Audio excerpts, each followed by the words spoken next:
여러분, 만약 당신이 산속에서 버려진 갓난아기를 주었다고 상상해 보세요. 그런데 그 아이가 보통 아이가 아니었다면? 하늘의 별들이 흐르는 길을 읽고 사람의 얼굴에 쓰인 운명을 꿰뚫어보는 눈을 가진 아이 말입니다. 이건 그냥 옛날 이야기가 아닙니다. 조선 후기, 가뭄과 기근으로 신음하던 어느 산골 마을에서 펼쳐진 기적과 배신, 그리고 목숨을 건 인연에 관한 기록입니다.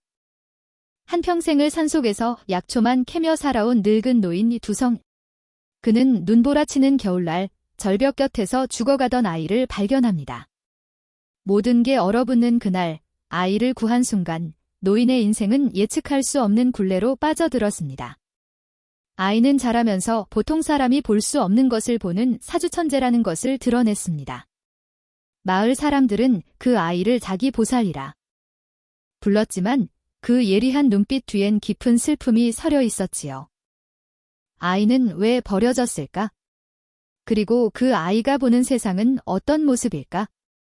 그러던 어느 날 마을에 화려한 행차를 앞세운 가짜 도사 검도사가 나타납니다.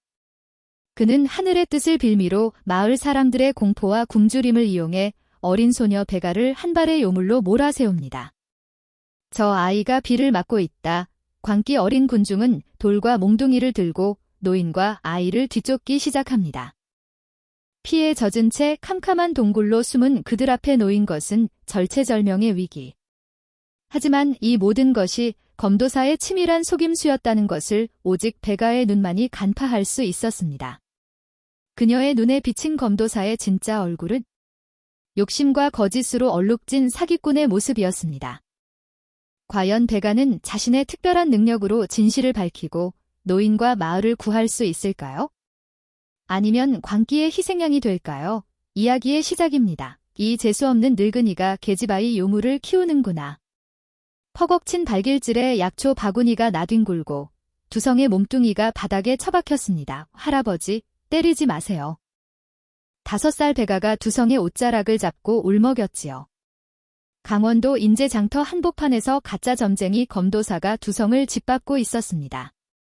구경하던 마을 사람들도 혀를 차며 수군거렸죠. 저 늙은이 노망이 났지. 산에서 주워온 애를 보살이라니 그때였습니다.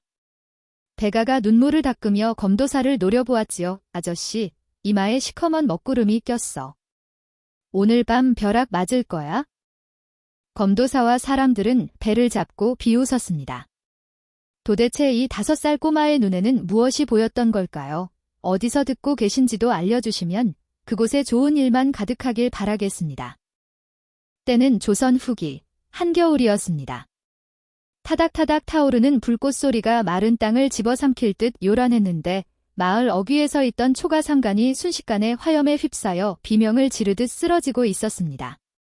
곰배령 골짜기는 반년째 비 한 방울 내리지 않아 논바닥이 거북이 등껍질처럼 갈라져 있었고 굶주림에 눈이 뒤집힌 마을 사람들은 횃불을 들고 두성의 낡은 움막을 에워싸고 있었지요. 저 요물이다. 저놈이 비를 맞고 있어. 누런 도포자락을 휘날리며 검도사가 앙상한 손가락으로 베가를 가리켰습니다. 그의 목소리는 뱀처럼 사악하게 갈라져 사람들의 귀를 파고들었는데 이성을 잃은 군중들은 그 말이 떨어지기가 무섭게 짐승처럼 울부짖으며 달려들더군요. 태워 죽여라. 재수없는 년, 당장 끌어내. 핑 하는 바람을 가르는 소리와 함께 주먹만 한 돌멩이가 허공을 날아왔습니다. 13살 소녀 베가는 공포에 질려 입도 벌리지 못한 채 바들바들 떨고 있었는데 그 순간 거친 숨소리와 함께 누군가가 베가의 몸을 와라 끌어안았습니다. 퍽!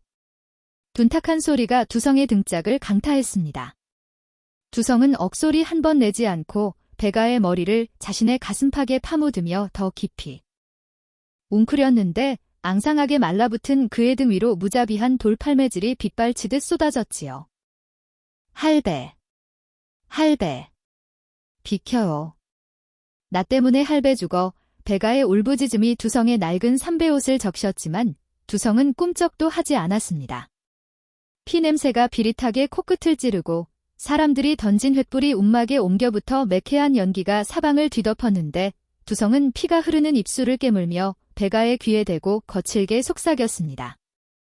눈 감아라. 뭐라도 보지 말고 아무 소리도 듣지 마라 하지만 베가의 눈에는 똑똑히 보였습니다. 사람들의 광기 어린 눈빛 뒤에서 검도사가 입꼬리를 비끗하게 올리며 이 끔찍한 난장판을 즐기고 있는 그 사악한 얼굴이 말이지요. 마을 청년 두어 명이 멍석을 들고 다가오자 두성은 마지막 힘을 짜내 바닥에 굴러다니는 지팡이를 움켜쥐고 비틀거리며 일어섰습니다. 이놈들아. 천벌이 두렵지도 않느냐? 하늘이 보고 있다. 두성의 호통소리가 갈라진 논바닥 위로 처절하게 울려 퍼졌지만 사람들의 귀에는 이미 악귀가 씌인 듯 아무것도 들리지 않는 모양이었습니다. 오히려 선도에 섰던 두성네 옆집 김씨가 낯을 치켜들며 소리쳤습니다. 천벌은 내 놈들이 받아야지. 서거져라, 이 재수없는 것들아. 김씨의 나뒤 두성의 지팡이를 내리쳤고 두성은 중심을 잃고 쓰러지면서도 베가의 손목을 낚아채며 소리쳤습니다. 뛰어라. 뒤도 돌아보지 말고 산으로 뛰어. 두성의 거친 손에 이끌려 비틀거리며 빗길을 치던 베가는 무언가에 홀린 듯 고개를 돌렸는데 붉은 화염 너머로 춤추는 불티 사이에서 뒷짐을 지고 서 있는 검도사의 얼굴이 기괴할 정도로 선명하게 들어왔습니다. 평소라면 인자한 척 눈을 가늘게 뜨고 주문을 외우던 그였으나 지금 베가의 눈에 비친 검도사의 얼굴은 사람이 아니었습니다. 그의 입술 주변으로 검붉은 기. 운이 끈적하게 흘러내리고 있었는데 그것은 마치 썩은 웅덩이의 고인물처럼 탁하고 역한 냄새를 풍기는 듯했지요.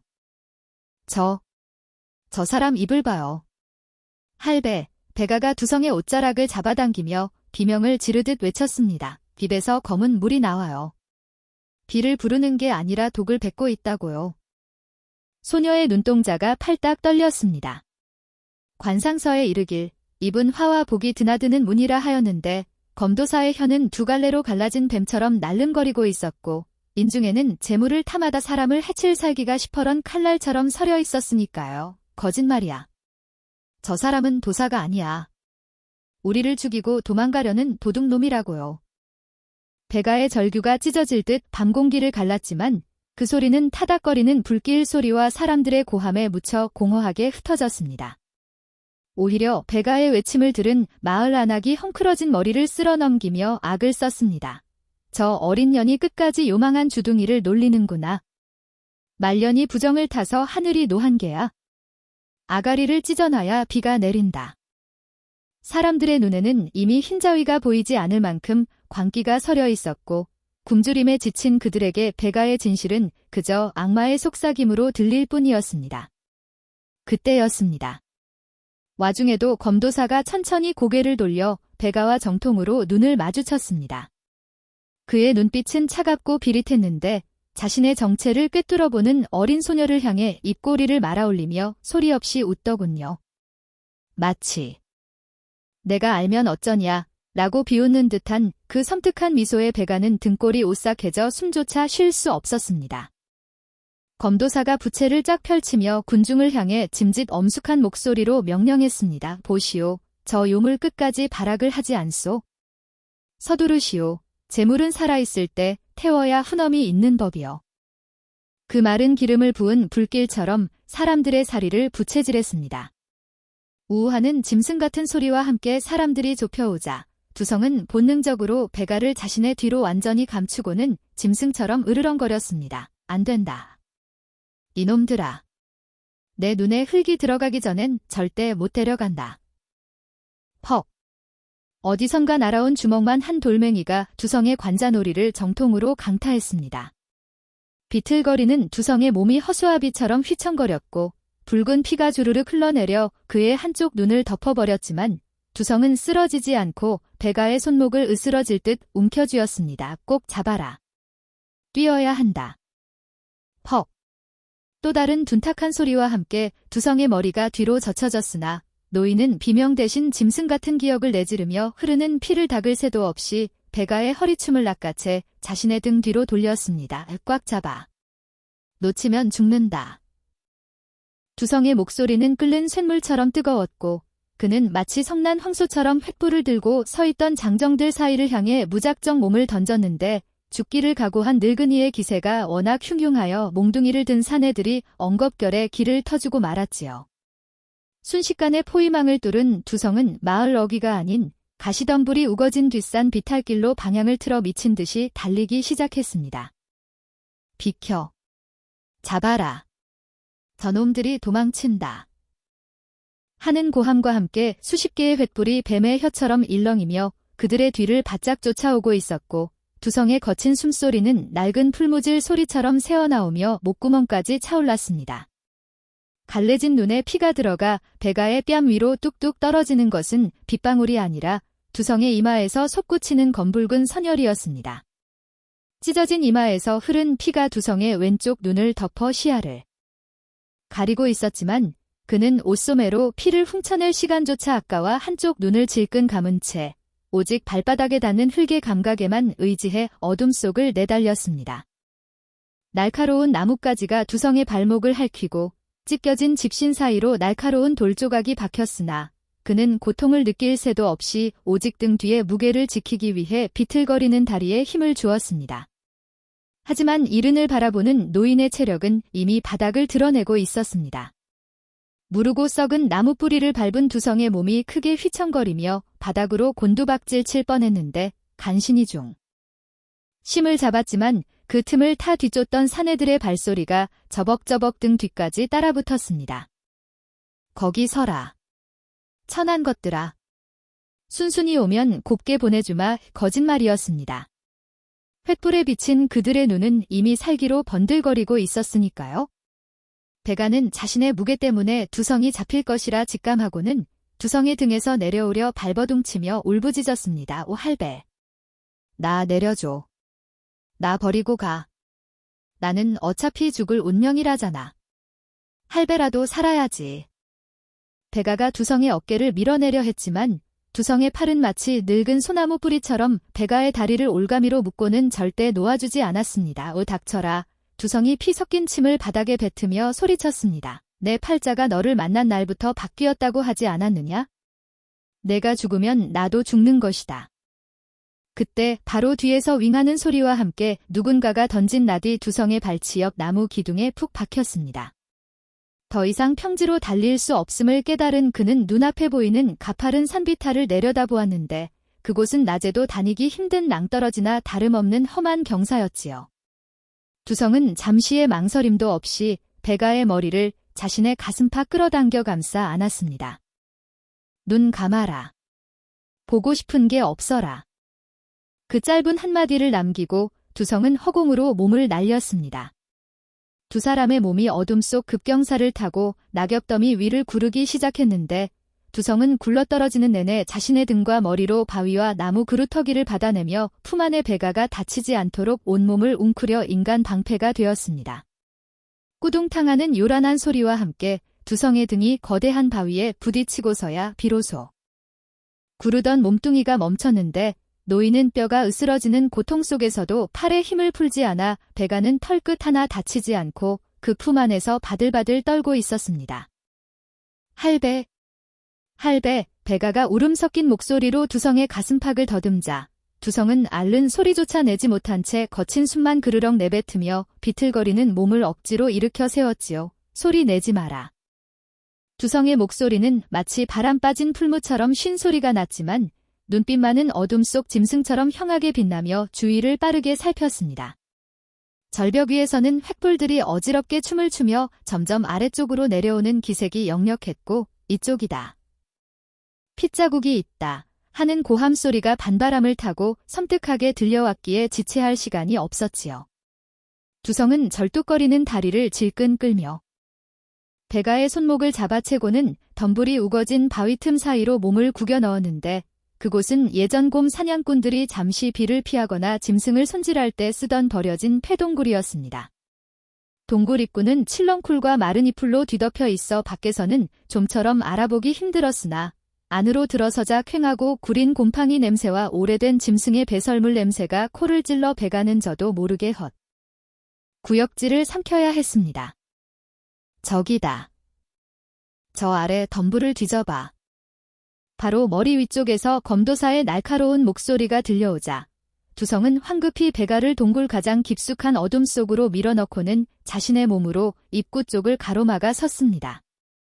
타닥, 관솔불 타는 소리가 바로 귓전에서 들리는 듯 선명했고 매캐한 연기 냄새가 동굴 안까지 스며 들어왔는데 밖에서 비치는 붉은 불빛이 동굴 벽에 두성의 그림자를 길게 늘어뜨리며 춤을 추었습니다. 어디로 갔어? 분명 이쪽으로 굴러 떨어졌는데. 귀신 고칼 노름쟁이네. 쥐새끼처럼 숨어버렸구먼. 마을 청년들의 투박한 집신이 마른 낙엽을 밟으며 바스락거리는 소리가 동굴 입구 바로 앞까지 다가오자 배가는 두 손으로 입을 틀어막은 채 숨조차 쉬지 못하고 눈을 질끈 감았습니다. 심장이 어찌나 크게 뛰는지 그 소리가 동굴 안에 울려 퍼져 들킬 것만 같았고 어둠 속에서 두성의 등 뒤로 붉은 피가 뚝뚝 떨어지는 소리가 빗물소리처럼 처연하게 들려왔지요. 한 사내의 횃불이 칠렁쿨 사이를 쑥 훑고 지나갔으나 다행히 깊은 어둠이 그들을 삼키고 있어 들키지 않았는데 그때 두성이 고통을 참지 못하고 아주 작게 극하는 신음소리를 흘리고 말았습니다요. 무슨 소리 안 들렸나? 한 사내가 걸음을 멈추고 귀를 기울이자 동굴 안의 공기가 순식간에 얼어붙은 듯 팽팽해졌습니다. 배가는 공포에 질려 두성의 옷자락을 생명줄처럼 꽉 움켜쥐었는데 손끝에 닿는 두성의 옷이 끈적하고 따뜻한 액체로 축축하게 젖어 있어 소름이 끼쳤습니다. 산짐승 소리겠지? 바람도 부는데 헛기 들은 게야. 저쪽 골짜기를 뒤져보세. 다른 사내의 재촉의 발소리가 점차 멀어지며 죽여라, 태워라 하는 섬뜩한 외침도 희미해져 갔지만 두성은 긴장이 풀린 탓인지 그 자리에 털썩하고 무너져 내리고 말았습니다. 할배. 왜 그래? 피가 너무 많이 나. 배가가 두성을 부둥켜 안았습니다. 두성의 몸은 불덩이처럼 뜨거우면서도 손끝은 얼음장처럼 차갑게 식어가고 있었는데 찢어진 이마뿐만 아니라 옆구리에서도 검붉은 피가 쉼없이 솟구쳐 나오고 있었습니다. 두성은 혼미해지는 정신을 붙잡으려는 듯 고개를 세차게 흔들었지만 그의 눈동자는 이미 초점을 잃고 허공을 배회하고 있었지요. 배가의 다급한 외침에도 두성의 눈꺼 풀은 천근만근 무거워져만 갔는데 그는 흐릿해지는 의식 속에서도 무언가를 찾으려는 듯 피투성이가 된 손을 덜덜 떨며 자신의 낡은 무명저고리 안쪽을 더듬거렸습니다. 할배, 움직이지 마, 내가 치마를 찢어서 지혈을. 배가가 입고 있던 삼배 치마 끝단을 이로 물어뜯어 두성의 이마를 감싸려 하자 두성은 힘없는 손을 들어 배가의 손목을 가만히 제지하며 품속 깊은 곳에서 주먹 쥔 손을 꺼내 보였습니다. 거친 숨을 몰아쉴 때마다 두성의 가슴에서는 그르렁하고 가래 끓는 소리가 났고 동굴 밖에서 들려오던 성난 사람들의 고함 소리는 마치 먼 나라의 이야기인 양 웅웅거리는 귓속 소리에 묻혀 점차 아득해져 갔지요. 받거라. 두성이 힘겹게 펴보인 손바닥 위에는 반들반들하게 닦인 검은 조약돌 하나가 놓여 있었는데 두성의 이마에서 흐른 선혈이 그 검은 돌을 적셔 붉게 번들거리고 있었습니다. 배가는 그 돌을 보자마자 심장이 쑥 내려앉는 듯 했는데 그것은 어린 시절부터 자신이 두성의 운세를 봐주겠다며 가지고 놀던 두 사람에게는 목숨보다 귀한 징표와도 같은 물건이었기 때문입니다. 이게 왜 아직도 할배 품에 있어? 배가의 눈에서 달덩이 같은 눈물이 툭툭 떨어져 두성의 손바닥 위피 웅덩이에 섞여 들어갔습니다. 두성은 희미하게 웃음을 짓더니 마지막 남은 힘을 짜내어 배가의 작은 손을 자신의 거친 손으로 감싸주며 그 차가운 조약돌을 쥐어주었지요. 이 돌멩이가 너랑 나의 시작이었지 않느냐? 그 눈보라 치던 날에 두성의 목소리는 이제 젖은 낙엽이 바스락거리는 소리만큼이나 작아져 귀를 대지 않으면 들리지 않을 지경이었습니다. 동굴 입구 틈새로 비쳐 들어오던 횃불의 붉은 빛이 두성의 눈동자 속에서 일렁이다가 점차 희미해지더니 마치 꺼져가는 호롱불처럼 가물거리기 시작했습니다. 오 할배. 눈 뜨라고. 자면 안 돼. 배가가 두성을 흔들며 절규했지만 두성의 고개는 힘없이 옆으로 툭 떨어졌고 동굴 안을 채우던 그의 거친 숨소리마저 뚝 끊기며 정적만이 감돌았습니다. 배가는 두성의 식어가는 손을 양손으로 감싸쥐고 오열했는데 손바닥 안에 쥐어진 피 묻은 조약돌의 차가운 감촉이 염통 속까지 파고들며 정신을 아득하게 만들었습니다. 그 차가운 돌의 냉기 때문이었을까요? 아니면 너무나 큰 슬픔이 현실을 부정하게 만든 것일까요? 배가의 귓가에 들리던 동굴 추격자들의 고함 소리가 점차 휘잉하는 날카로운 바람소리로 변해갔습니다. 그것은 단순한 바람이 아니라 살을 애는 듯한 맹렬한 눈보라 소리 같았지요. 눈앞이 흐려지며 두성의 피투성이 얼굴이 하얗게 번져가더니 동굴의 어둠은 온데간데 없. 고시야 가득 새하얀 눈발이 흩날리기 시작했습니다. 코끝을 찌르던 비릿한 피 냄새는 어느새 매서운 겨울바람 냄새로 바뀌어 있었고 배가의 몸은 13살 소녀가 아닌 낡은 거적을 뒤집어 쓴 5살 꼬마가 되어 덜덜 떨고 있었습니다. 손에 쥔 조약돌이 아직 따뜻했던 그 시절. 지금으로부터 8해 전 모든 것이 얼어붙어 숨조차 쉬기 힘들었던 강원도 곰배령. 그 혹독했던 날로 시간은 거슬러 올라가고 있었습니다. 칼을 내는 듯한 칼바람이 곰배령 골짜기를 휘감아 돌며 아름드리 소나무 가지를 마구 흔들어대는데 허리까지 차오른 눈밭을 헤치며 나아가는 두성의 낡은 집시는 이미 꽁꽁 얼어붙어 감각조차 없었습니다. 그때 두성의 나이는 50살, 아직 허리가 꼿빗하고 눈이 매섭던 시절이었으나 며칠째 이어진 폭설의 약초는커녕 감 하나 구하지 못해 빈지게만 덜그럭거리며 산을 내려오던 참이었지요. 에이, 이 올겨울은 윤난이도 죽겠나. 산짐승들도 다 얼어 죽겠어. 두성이 입김을 호호 불며 고개를 넘으려던 차, 바람소리 사이로 들려오는 간드러진 울음소리에 걸음을 멈췄는데 처음에는 새끼 잃은 짐승의 소리인가 싶어 귀를 기울였으나 그것은 분명 사람의 아기 울음소리였습니다. 소리가 나는 쪽으로 눈밭을 헤집고 다가가 보니 커다란 바위 틈새, 낡은 삼배 포대기에 쌓인 피뭉치 하나가 보랏빛으로 질린 채 바들바들 떨고 있었지요. 아이고, 맙서사. 어떤 천벌받을 놈이 이 엄동설 안에 피뭉치를 버렸단 말이냐? 두성은 황급히 지게를 벗어 던지고 아이를 들어 올려 자신의 누비옷 속에 감싸 안았는데 아이는 이미 숨이 넘어갈 듯 허덕이고 있어 두성의 가슴이 철렁 내려앉았습니다. 그는 아이를 살려야겠다는 일념 하나로 서둘러 하산을 재촉하며 평소 다니던 지름길인 도깨비 절벽 쪽으로 발걸음을 옮겼습니다. 그 길은 험하긴 해도 마을로 가는 가장 빠른 길이었기에 두성은 거침 없이 절벽길 입구로 들어서려 했지요. 그런데 바로 그 순간 품속에서 죽은 듯 늘어져 있던 아이가 갑자기 눈을 번쩍 뜨더니 두성의 옷자락을 고사리 같은 손으로 꽉 움켜쥐며 자지러지게 울어대기 시작했습니다. 으앙. 으앙.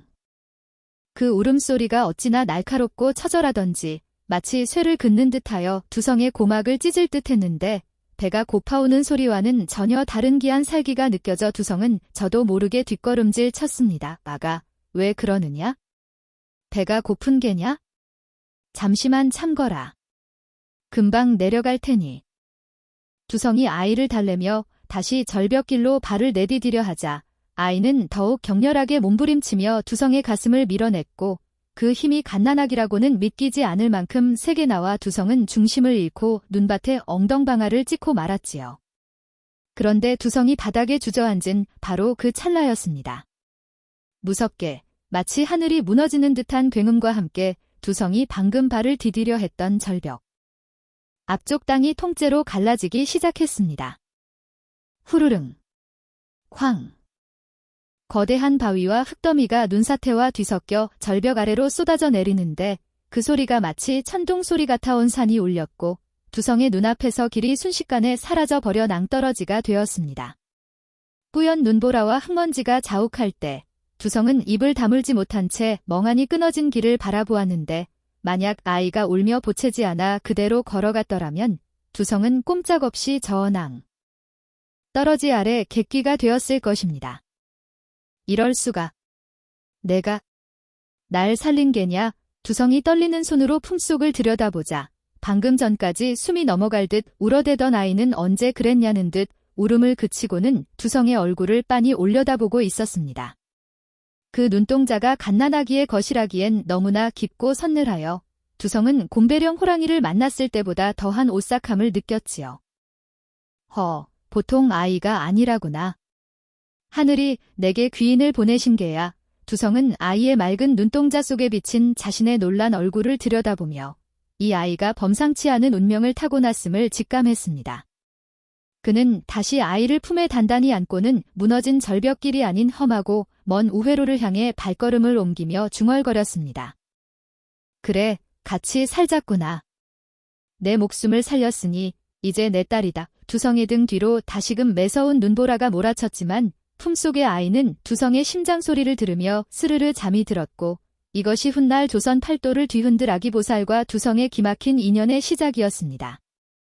철학산 골짜기에 5번의 봄꽃이 피고 지기를 반복하여 두성의 움막 담장 붉은 맨드라미가 흐드러지게 피어난 어느 초여름 날이었습니다. 어느덧 이순을 바라보는 나이가 된 두성은 흰 수염이 더부룩하게 자라 있었으나 곰배령 다람쥐처럼 날쌘 5살배기 배가를 먹여 살리느라 허리 펴볼 날 없이 약초를 캐러 다녔는데 이날도 그는 새벽같이 일어나 해진 집신을 여매고 망태기를 둘러매며 장터로 나갈 채비를 서둘렀습니다. 배가 6곤이 자는구나. 오늘은 인제 장날이라 곰치를 좀 팔아야 쌀이라도 한 대 박아야겠는데. 두성이 방문을 조심스레 열고 나가려던 찰나 아랫목에서 새우잠을 자던 배가가 부스스 일어나더니 두성의 바지 가랑이를 고사리 같은 손으로 꽉 움켜쥐었습니다. 아이는 여태 말이 트이지 않아 벙어리라는 소리까지 들었으나 그 눈빛만큼은 어른보다 더 깊고 맑아. 두성은 아이가 보채면 함부로 움직이지 못하는 버릇이 생겼더랬지요. 왜 그러느냐? 할배가 장에 가서 엿이라도 사올라. 오늘은 늦으면 아니 된다. 두성이 아이의 손을 떼어내려 하자 배가는 고개를 세차게 가로저으며 품속에서 무언가를 꺼내 두성의 손바닥 위에 툭 하고 올려놓았습니다. 그것은 계곡에서 흔히 볼 수 있는 치흙같이 어둡고 차가운 검은 조약돌이었습니다. 두성은 그 돌을 보는 순간 등줄기에 식은땀이 흘러내리며 털썩 주저앉고 말았는데 지난 몇 년간 배가가 이 검은 돌을 쥐어준 날에는 여지 없이 사단이 났기 때문입니다. 3년 전에는 산적을 만날 뻔했고 작년에는 멀쩡하던 다리가 부러질 뻔했으니 두성에게 이 검은 돌은 저승사자의 명부나 다름없었지요. 이것은 아니 된다. 오늘은 정말 아니 된다. 쌀이 바닥나지 않았느냐? 두성이 애원하듯 말했으나 배가는 입을 꼭 다문 채 두성의 망태기를 빼앗아 방구석으로 던져버리고는 다시 이불 속으로 들어가 등을 돌리고 누워버렸습니다. 결국 두성은 긴 한숨을 내쉬며 집신을 벗고 마루에 걸터앉아 담배대만 뻑뻑 피워댈 수밖에 없었지요. 그런데 해가 중천에 떴을 무렵 마을 어귀가 소란스러워지더니 윗마을 박서방이 숨을 헐떡이며 두성의 집으로 뛰어올라왔습니다. 두성 어르신. 두성 어르신. 살아 계셨구먼요. 아이고, 천만다행입니다. 박서방은 얼굴이 하얗게 질려 있었는데 두성이 영문을 몰라 쳐다보자 그가 가슴을 쓸어내리며 다급히 말을 이었습니다. 오늘 장으로 가는 샛길인 뱀골 고개 아시지요? 그곳에 집채만 한 바위가 굴러떨어져 길이 아주 박살이 났습니다. 조금 전 지나가던 장사치 셋이 그 밑에 깔려 변을 당했다지 뭡니까? 어르신이 늘 그 시간에 그 길을 지나시니 다행히 어르신도 변을 당한 줄 알고 두성의 손에서 담배대가 힘없이 툭 하고 떨어졌습니다. 만약 배가가 검은 돌을 주며 말리지 않았더라면 지금쯤 바위 밑에 깔려 피투성이가 된 것은 장사치들이 아니라 바로 자신이었을 테니까요. 두성은 떨리는 몸을 일으켜 방 안을 들여다보았는데 배가는 아무 일도 없었다는 듯 스르르 잠들어 있었습니다. 이 아이가 정말 산신령이 점지해준 아이란 말인가? 그날 이후 두성은 배가가 주는 물건에 따라 하루의 운세를 점치게 되었습니다. 검은 돌을 주는 날에는 방구석에 쥐 죽은 듯 엎드려 있었고 반대로 배가가 산에서 딴 붉은 산딸기나 하얀 도라지꽃을 건네는 날이면 콧노래를 부르며 산을 닦지요. 신기하게도 그런 날에는 백년 묵은 더덕을 캐거나 덫에 걸린 노루를 줍는 등 횡재수가 따랐습니다. 소문은 발 없는 말이 되어 천리를 가듯 곰배령 아래 주막에서는 닭백숙을 마시던 사내들이 수군거리기 시작했습니다. 그 얘기 들었나? 두성감내 주워온 손녀딸 마리아가 그 벙어리 계집아이 말이지 벙어리가 아니라네. 귀신이 씌었는지 앞날을 내다본다더군. 그 영감이 노망난 게 아니라 진짜 용한 구석이 있어. 사람들의 호기심 어린 시선과 두려움 섞인 눈빛이 알게 모르게 두성의 움막을 향해 모여들기 시작했으나 정작 5살 아이는 그저 두성의 등 뒤에 숨어 세상의 소란을 피할 뿐이었습니다. 어느덧 강산이 반쯤 변한다는 5해의 세월이 흘러 배가가 10살이 되었는데 말문이 늦게 트여 벙어리인 줄 알았던 아이는 이제 제법 또랑또랑한 목소리로 두성의 말동무가 되어주고 있었으나 그 눈빛만은 여전히 늙은이처럼 깊고 서늘하여 마을 사람들은 아이를 아기 보살이라 부르며 어려워하곤 했습니다. 그러던 어느 늦은 봄날 인제 고을에서 제일 가는 부자인 김진사댁 마당에서 찢어지는 듯한 비명소리가 담장을 넘어 울려 퍼졌습니다. 이놈! 내 놀이 내 처의 옷가락지를 훔치고도 발뺌을 하느냐. 자애로우신 나으리 억울하옵니다. 소인은 그저 약초를 가져다 드린 죄밖에 없사옵니다. 매서운 회초리 소리와 함께 두성의 처절한 비명이 허공을 갈랐는데 마당에는 두성이 멍석 위에 널브러진 채 입과 코에서 피를 흘리고 있었고 그 앞에는 붉은 관복을 입지 않았으나 고을 원님보다 위세가 등등한 김진사가 곰방대를 떨며 호통을 치고 있었습니다. 김진사의 안사람이 아끼던 옷가락지가 감쪽같이 사라졌는데 하필이면 그날 안방 마님에게 산삼을 바치러 들어 갔던 두성이 도둑으로 몰린 것이었지요. 하인들이 몽둥이를 들어 두성의 정강이를 다시 내리치려던 찰나 살인문이 삐걱 열리더니 따은 머리를 한 어린 계집아이 하나가 흙먼지를 일으키며 마당 한복판으로 뛰어들었습니다. 멈추시오. 우리 할배는 도둑질을 할 관상이 아니오. 10살 배가의 목소리는 늦었잖아 허스키하진 않았으나 서슬퍼런 기운이 서려 있어 몽둥이를 든 하인들이 저도 모르게 멈칫하며 뒤로 물러섰습니다. 김진사가 기가 차다는 듯 허허 웃음을 터뜨리며 배가를 노려보았습니다. 허허, 저것이 그 소문이 아기 보살이냐? 내 할애비가 내 안방에 들어갔다 나온 뒤 가락지가 없어졌는데 관상이니 뭐니 헛소리를 짓거리면 너 녀석도 함께 경을 칠 것이다. 배가는 두려운 기색 하나 없이 두성의 피 묻은 손을 꼭 잡고는 김진사와 그 뒤에 쭈그리고 서 있는 여러 명의 하인들을 천천히 훑어보았습니다. 소녀의 눈동자가 하인들의 얼굴을 하나하나 스칠 때마다 마치 발가벗겨지는 듯한 서늘함의 하인들은 마른 침을 삼키며 고개를 돌렸지요. 나으리, 개 한 마리만 빌려주십시오. 도둑은 사람이 잡는 게 아니라 짐승이 잡는 법입니다. 뜬금없는 소리에 김진사는 코웃음을 쳤으나 아이의 눈빛이 예사롭지 않아 다락에서 씨암탉 한 마리를 꺼내 오게 하였습니다. 배가는 암탉을 받아들고는 하인들을 향해 나직하지만 또렷한 목소리로 말했습니다. 이 암탉은 영물이라 도둑의 손길이 닿으면 피눈물을 흘린다 하였습니다. 지금부터 모두 뒤로 돌아 눈을 감고 제가 지나갈 때 이 암탉 등을 한 번씩 쓰다듬으세요. 만약 도둑이 만지면 암탉이 크게 울 것이요. 하인들은 서로의 눈치를 보며 웅성거렸으나 김진사의 호령에 못 이겨 일렬로 서서 뒤로 돌아섰습니다. 배가는 암탉을 품에 안고 하인들의 등 뒤를 천천히 걸어갔는데 암탉은 울기는커녕 꼬꼬 소리 한 번 내지 않았고 마당에는 바람에 스치는 나뭇잎 소리와 하인들의 거친 숨소리만 가득 찼습니다.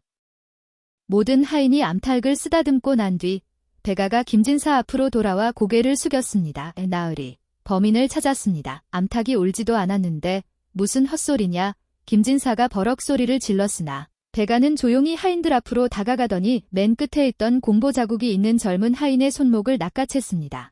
모두 손바닥을 펴보시오. 하인들이 얼떨결에 손을 펴보이자 김진사와 좌중은 놀라움을 금치 못했습니다.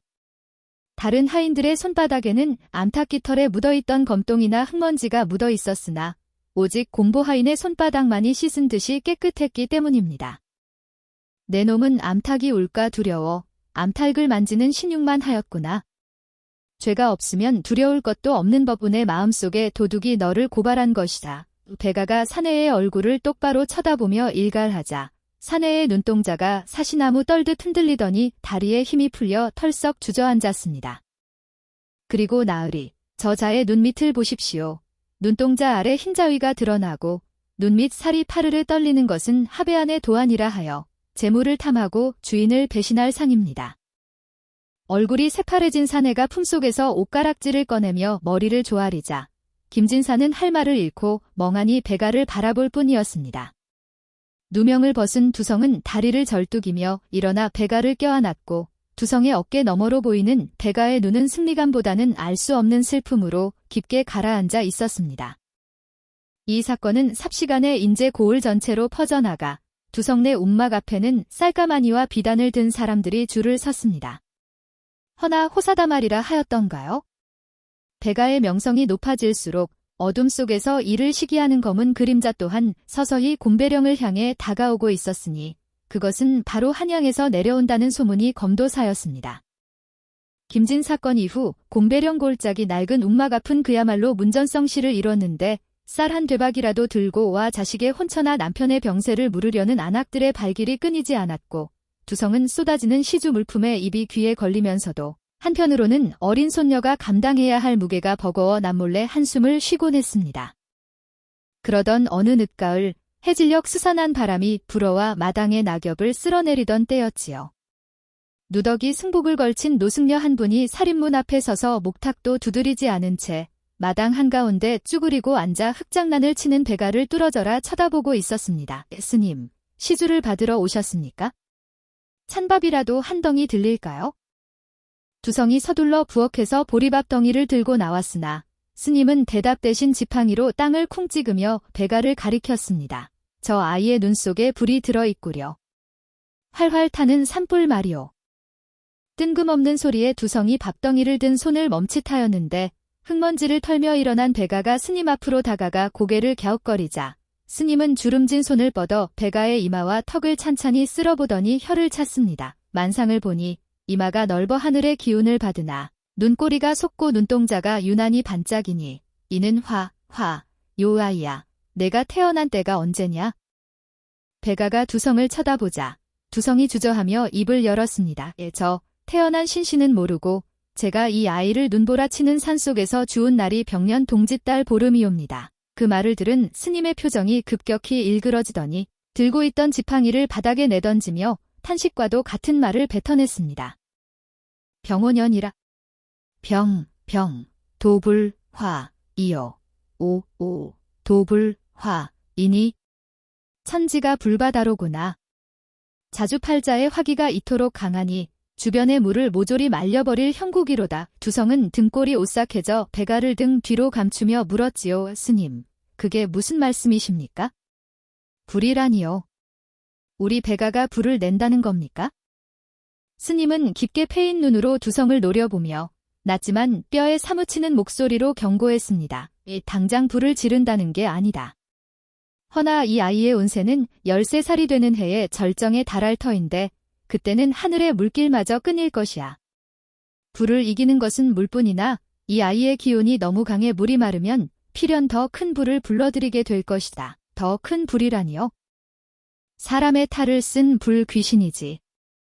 화기를 가진 자가 이 아이의 기운을 탐내어 찾아올 것이니 그때를 조심하시오. 물이 없으면 다 죽을 것이고 물을 찾으면 살 것이요. 말을 마친 스님은 두성이 건네는 보리밥은 거들떠보지도 않고 표독스럽게 뒤를 돌아 산 아래로 내려가기 시작했는데 바람에 날리는 회색 승복자락이 마치 연기처럼 흩날렸고 멀어지는 스님의 등 뒤로 나무잎이 답을 읊초리는 소리만이 산울림처럼 곰배령을 맴돌았습니다. 두성은 멍하니 서서 스님이 사라진 곳을 바라보다가 자신의 옷자락을 꼭 쥐고 있는 배가의 작은 손을 내려다보았지요.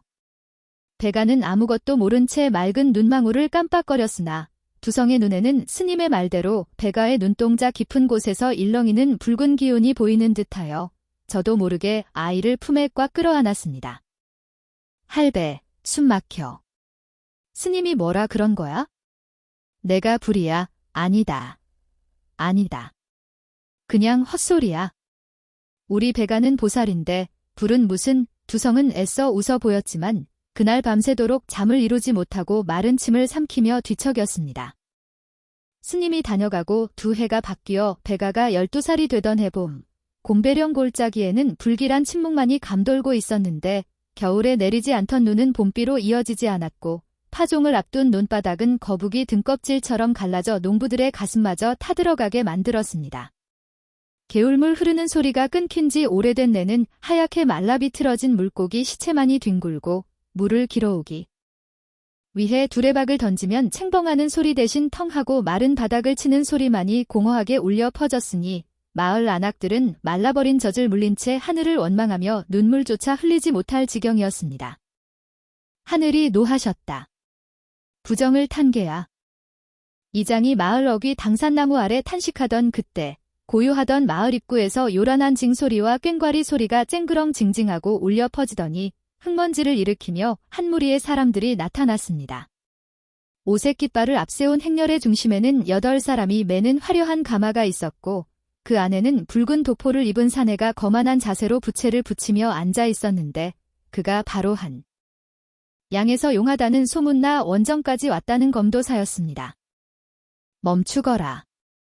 이곳의 기운이 심상치 않구나. 가마꾼이 어이 소리를 내며 가마를 내려놓자 검도사가 천천히 땅을 밟고 내려섰는데 그의 붉은 도포자락이 메마른 바람에 펄럭이는 모습은 마치 스님이 경고했던 타오르는 불길 그 자체처럼 보였습니다. 검도사는 가늘게 찢어진 눈으로 굶주린 마을 사람들을 훑어보더니 혀를 차며 지팡이로 땅을 쿵쿵 찍어댔습니다. 즉이 마을에 끼어있는 살기를 보아라. 누군가 하늘의 이치를 거스르는 요물을 숨겨두고 있으니 비가 내릴 리가 있나? 내 오늘 특별히 천지명께 빌어 비를 내려줄 터이니 집집마다 쌀독을 털고 엽전을 긁어 모아 제단에 올리거라. 지푸라기라도 잡고 싶은 심정이었던 마을 사람들은 검도사의 꿰매에 홀린 듯 머리를 조아리며 집으로 달려갔으나 군중 틈바구니에서 두성의 손을 잡고 서 있던 배가의 눈빛만은 차갑게 가라앉아 있었습니다.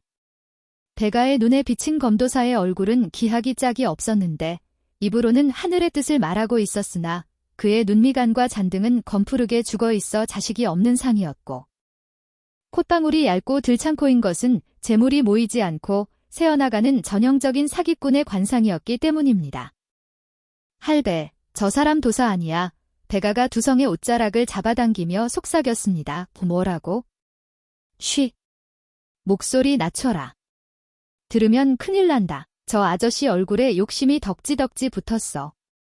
그리고 등 뒤에 시커먼 뱀 같은 게 보여? 비를 부르는 게 아니라 사람들의 고혈을 빨아먹으러 온 거야?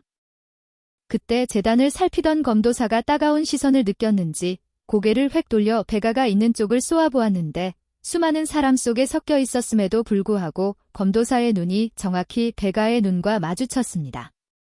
순간 검도사의 미간이 찌푸려지며 부채를 쥔 손이 미세하게 떨렸습니다.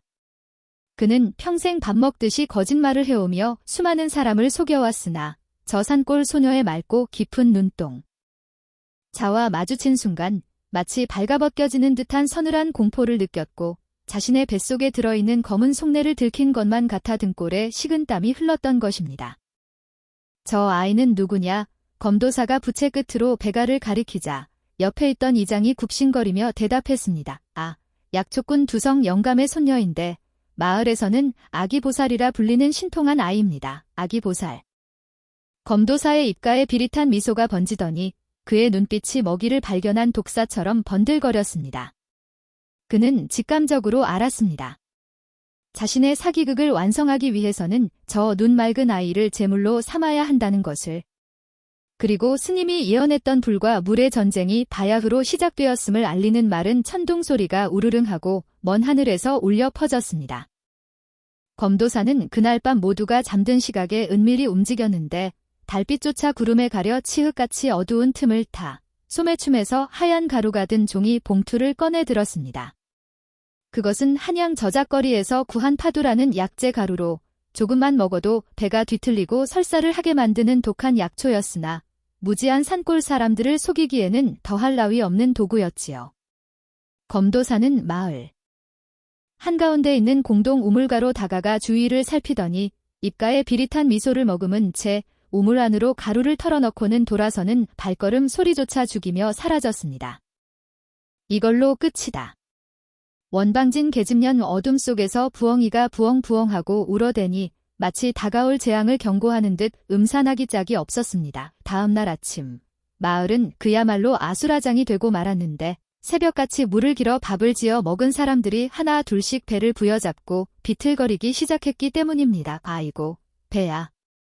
창자가 끊어지는 것 같아. 살려주시오. 온몸에 열이 나고 눈앞이 핑 돕니다.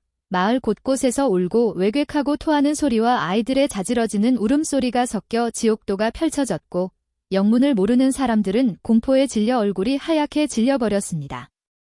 그때 붉은 도포를 휘날리며 검도사가 제단 위로 뛰어올라가 쩌렁쩌렁한 목소리로 외쳤습니다. 보아라.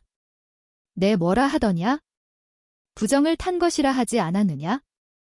그는 고통스러워하는 사람들을 손가락질하며 말을 이었습니다. 하늘이 노하여 우물에 독을 풀었구나.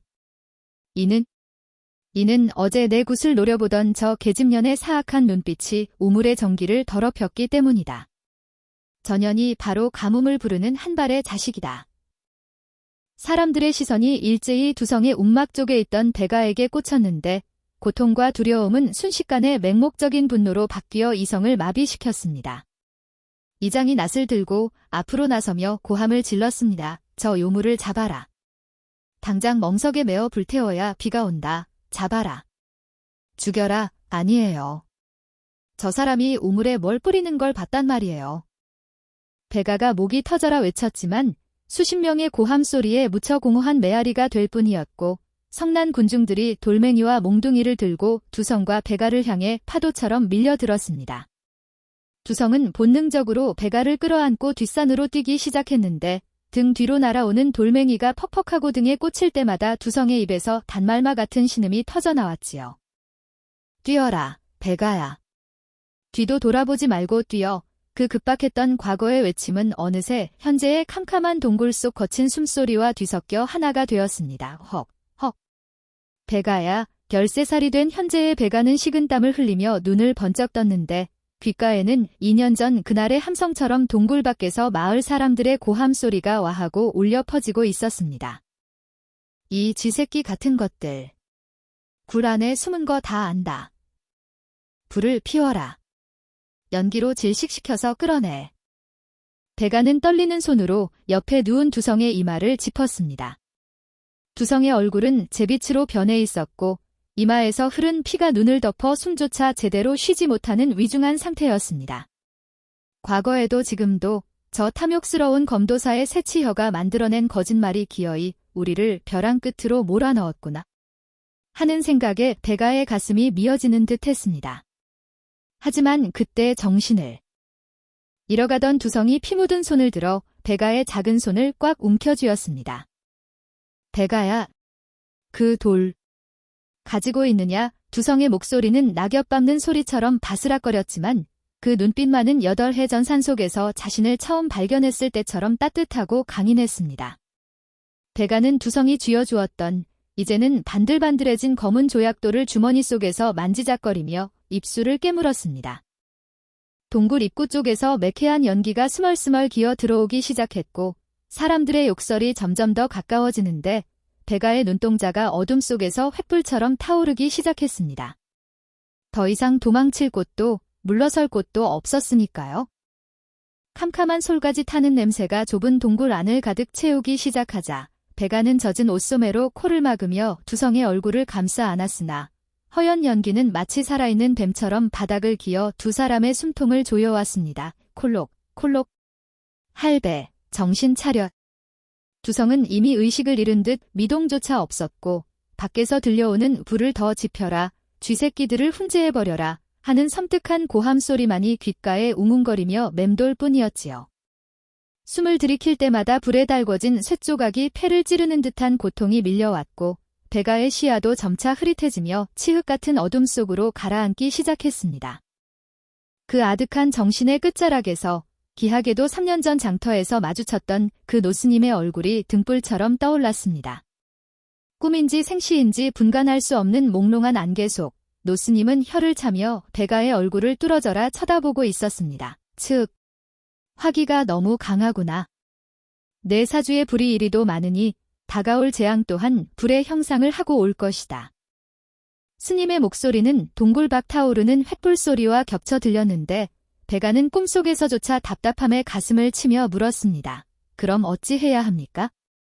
불이 무서워 평생 도망만 다녀야 합니까? 그러자 스님은 지팡이로 메마른 땅바닥을 툭툭 치며 수수께끼 같은 말을 던졌습니다. 불을 이기는 것은 물이니라. 허나 눈에 보이는 물이 말랐다고 하여 땅속의 물길까지 끊어진 것은 아니다. 나무를 보거라. 죽은 듯 서 있어도 뿌리는 가장 깊은 물을 알고 있는 법이다. 그 순간 배가의 눈앞에 마을 어귀에서 있던 거대한 고목. 잎이 다 말라 비틀어져 죽은 것이나 다름없다고 여겨졌던 늙은 버드나무 한 그루가 선명하게 나타났습니다. 모두가 흉물이라며 베어버리자고 했던 그 나무였지만 이상하게도 그 나무 주변에 딱 많은 한여름에도 서늘한 기운을 내뿜었었지요. 버드나무. 그래, 버드나무는 물을 좋아해. 뿌리가 물을 찾아 수십 리를 뻗어간다고 했어. 순간 베가의 머릿속에서 퍼즐 조각이 맞춰지듯 성광이 번쩍였습니다. 검도사는 붉은 도포를 입고 불을 다루며 사람들을 현혹하는 화의 기운을 가진 자였고 그를 이길 수 있는 유일한 힘은 검도사가 없다고 단정친 물뿐이었습니다. 검도사는 마을 중앙 우물가에서 제사를 지내며 그곳이 명당이라 우겼지만 진짜 수맥은 말라버린 우물이 아니라 저 끈질기게 버티고 서 있는 버드나무 아래 숨쉬고 있었던 것입니다. 헉, 베가는 거친 숨을 몰아쉬며 감았던 눈을 번쩍 떴는데 동굴 안은 이제 앞이 보이지 않을 정도로 연기가 자욕했습니다. 손에 쥐고 있던 두 성의 검은 조약돌이 뜨겁게 달아올라 마치 심장처럼 펄떡거리는 듯했고 그것은 베가에게 이제 일어설 시간임을 알리는 신호와도 같았습니다. 베가는 피가 섞인 가래를 뱉어내며 축 늘어진 두 성의 귀에 입을 대고 속삭였습니다. 할배, 조금만 버텨. 내가 물을 찾아올게. 저 가짜 도사의 낯짝을 꺼벼칠 물을 찾아올게. 베가는 두성의 품에서 낡은 낫 하나를 꺼내 들었는데 그 쇳자루에 차가운 감촉이 떨리는 손바닥을 타고 전해져 오자 두려움 대신 서늘한 냉기가 가슴속에서 솟구쳐 올랐습니다. 더 이상 도망칠 곳은 없었고 진실을 밝히지 못하면 어차피 이곳에서 연기에 질식해 죽거나 밖에서 돌에 맞아 죽을 운명이었습니다. 그녀는 비틀거리는 다리에 힘을 주어 일어서며 연기가 밀려 들어오는 동굴 입구를 향해 한 발짝 내디뎠습니다. 밖에서 들려오는 나와라. 안 나오면 곧 입구를 막아버리겠다. 라는 이장의 고함 소리가 마치 악기의 울음소리처럼 들렸지만 베가의 눈동자는 그 어느 때보다 맑고 깊은 물기를 머금은 빛을 띠고 있었습니다. 비켜요. 내 발로 나갈 테니. 어린 소녀의 목소리라고는 믿기지 않을 만큼 날카롭고 단단한 외침이 동굴의 정적을 깨고 밖으로 터져나갔습니다. 작은 그림자 하나가 비틀거리며 걸어 나오자 고래고래 소리를 지르던 성난 군중들이 일순간 숨을 멈추고 빗걸음질 쳤는데 횃불에 비친 소녀의 모습이 마치 옥에서 돌아온 악귀처럼 처참하면서도 귀한 광채를 뿜어내고 있었기 때문입니다. 흰색 저고리는 두성의 피와 동굴의 그을음으로 얼룩져 형체를 알아볼 수 없었고 헝클어진 머리카락 사이로 드러난 눈동자는 굶주린 짐승. 보다 더 시퍼게 빛나고 있어 감히 누구도 선뜻 다가서지 못한 채 마른 침만 삼키는 소리가 정적을 채웠지요. 저거 보시오. 유물이 살아나와서 불에도 타지 않는 것을 보니 진짜 마귀가 씌인 게 분명하오. 검도사가 붉은 도포자락을 휘날리며 찢어질 듯한 목소리로 외쳤습니다. 그는 손에 든 방울을 요란하게 흔들어대며 사람들의 공포심을 자극하려 했으나 베가는 그 소란 속에서도 검도사의 얼굴을 뚫어져라 쳐다보았습니다.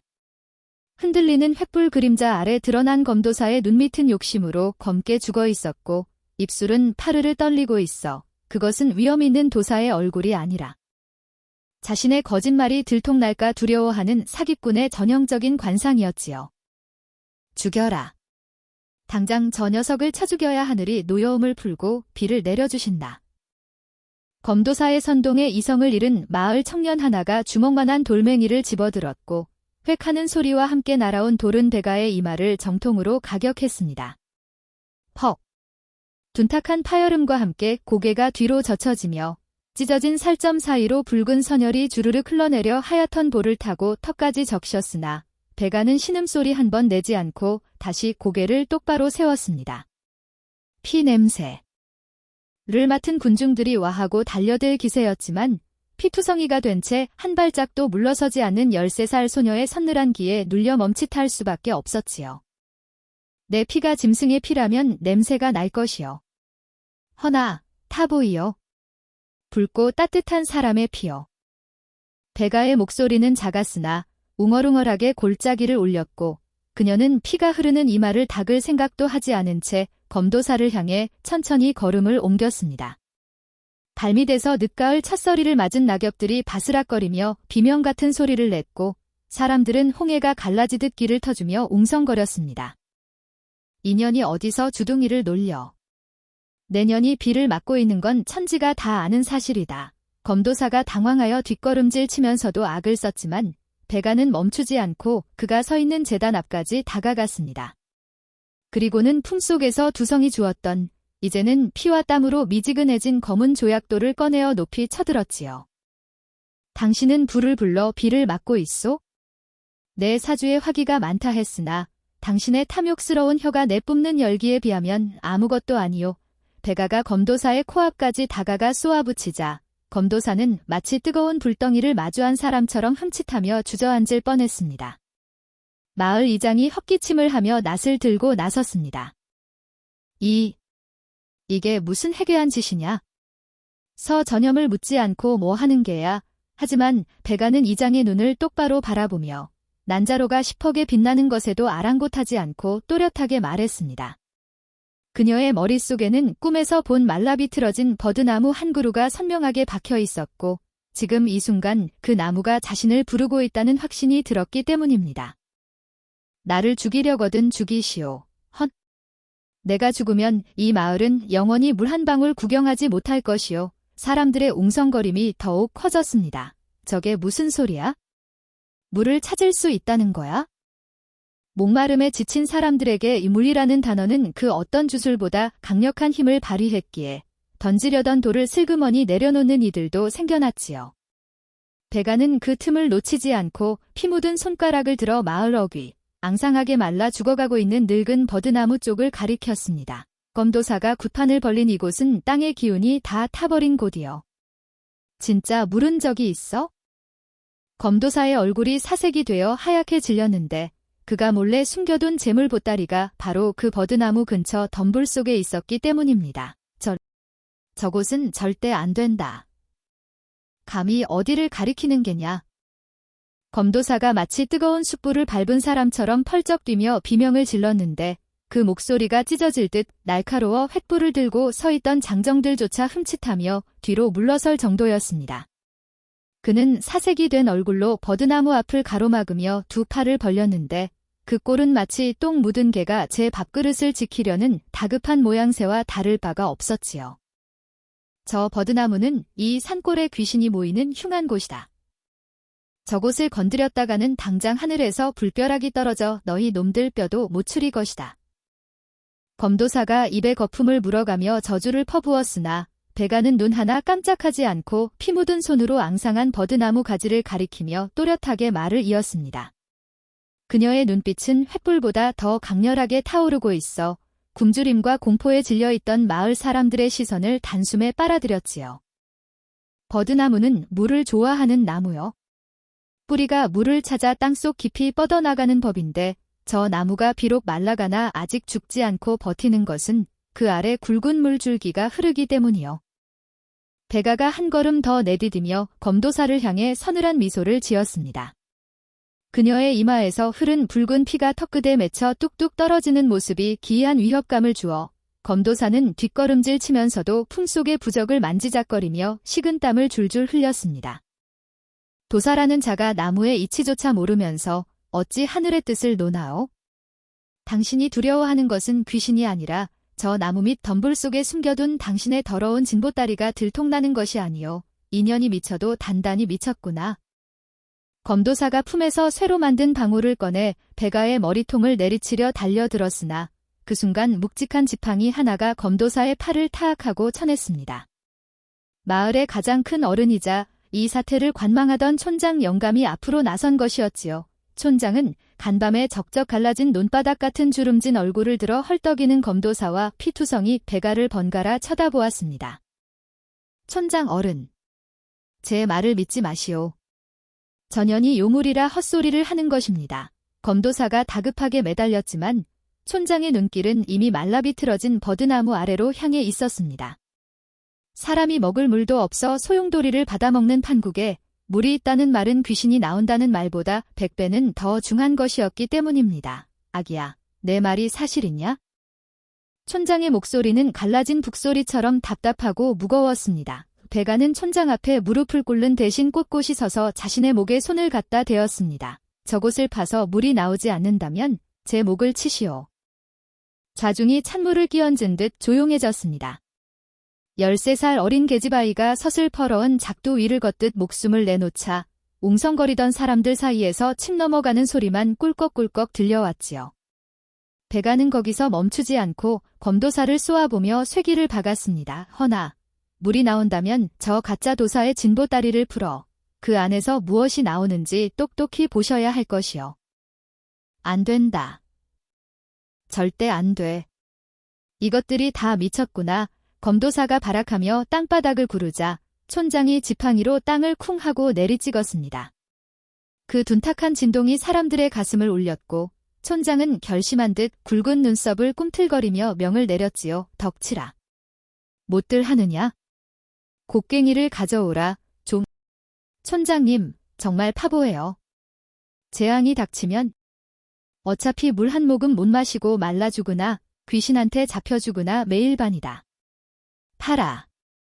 당장 저 버드나무 밑을 파란 말이다. 촌장의 호통에 장정 서너 명이 쭈그리고 서 있던 자리에서 굴뚝같이 일어나 곡괭이와 삽을 들고 나섰습니다. 검도사가 비명을 지르며 덤벼들려 했지만 이미 눈빛이 변한 다른 청년들이 그의 양팔을 뒤로 꺾어 제압해 버렸지요. 강. 퍽. 메마른 땅을 찍어내리는 곡괭이 소리가 적막한 산골짜기에 울려 퍼지기 시작했습니다. 배가는 그 소리를 들으며 입술을 깨물었는데 다리가 후들거려 당장이라도 쓰러질 것 같았지만 정신을 잃지 않으려 허벅지를 꼬집으며 버텼습니다. 꿈속에서 본 스님의 말씀, 불을 이기는 것은 물이다라는 그 한마디가 지금 이 순간 유일한 동화줄이었기 때문입니다. 조금만 더 깊이 배가가 속으로 간절히 빌고 있을 때 땅을 파던 덕칠이가 곡괭이 끝에서 둔탁한 흙소리가 아닌 무언가 젖은 집안이 튀는 철퍽 소리를 듣고는 손을 멈췄습니다. 그가 한 번 더 힘을 주어 내리치자 챙. 철퍽, 물이다. 물이 솟는다. 덕칠이가 찢어지는 목소리로 고함을 지르기가 무섭게 곡괭이가 박힌 땅 틈새가 벌어지더니 억눌려 있던 지하수가 성난용처럼 콰하는 괴음과 함께 하늘로 치솟아 올랐습니다.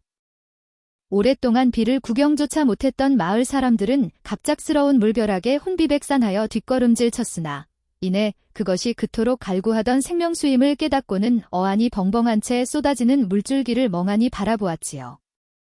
누런 흙탕물이 섞인 물줄기는 치흙 같은 밤하늘을 향해 솟구쳤다가 말라 비틀어진 사람들의 얼굴 위로 시원하게 쏟아져 내렸는데 그 차가운 감촉에 사람들은 그제 약꿈이 아님을 깨닫고 환호성을 내지르기 시작했습니다.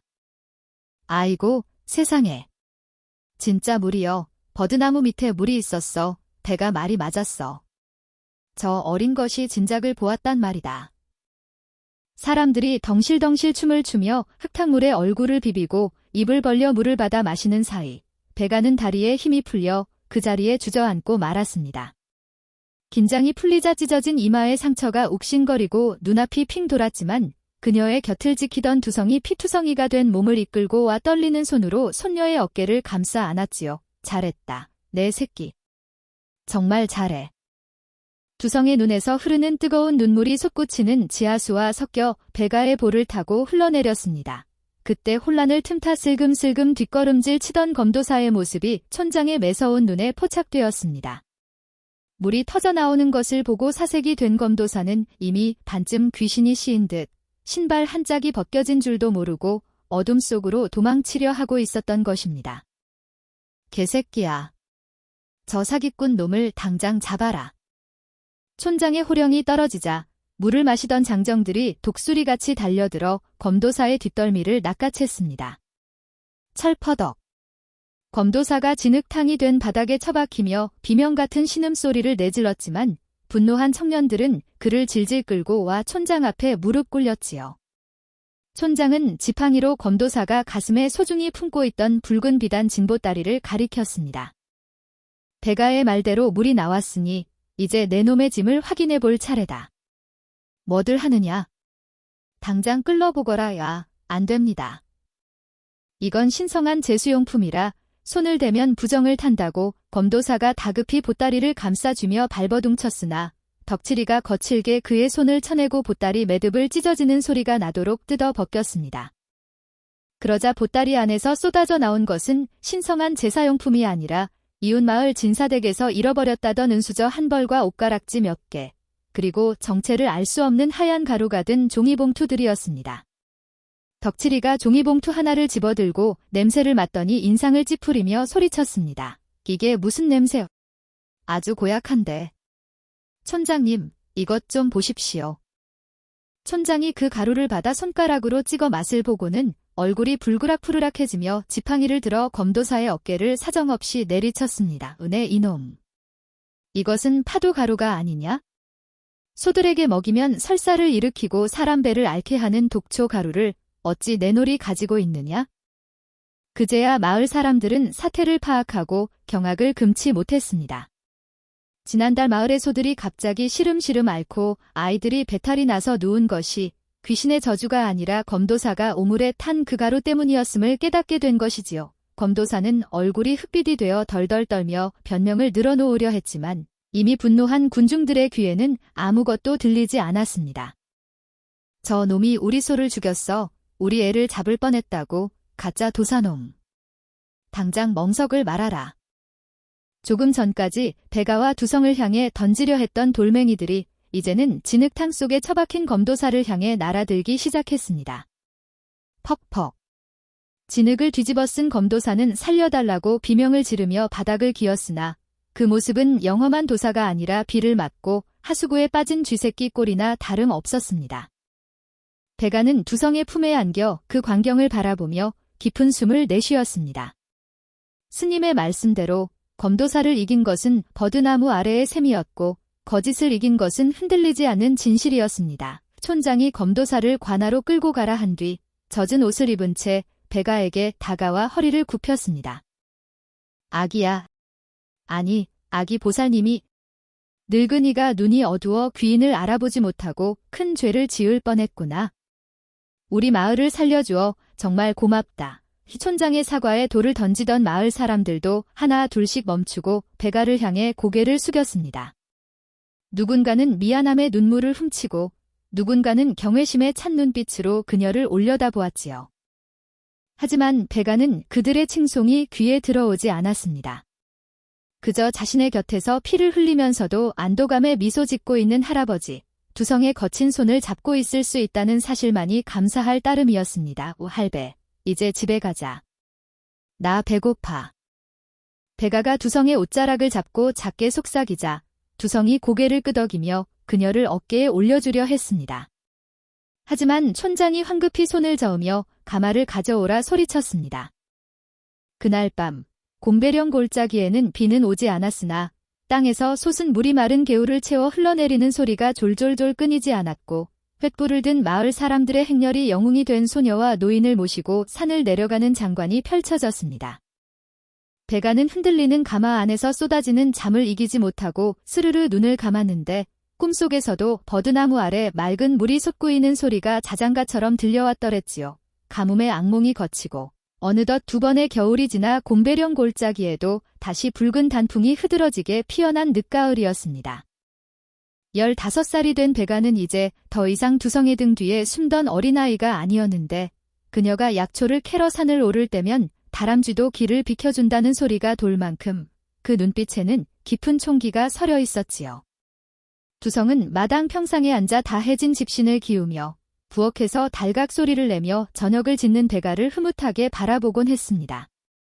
하지만 그 평화는 산새들조차 숨을 죽이게 만드는 웅장하고도 낯선 발자국 소리와 함께 깨지고 말았습니다. 이봐, 주인장 계시는가? 살인문 밖에서 들려온 것은 동네 촌장의 목소리가 아니라 뱃속 깊은 곳을 울리는 묵직하고 위험 있는 저음이었습니다.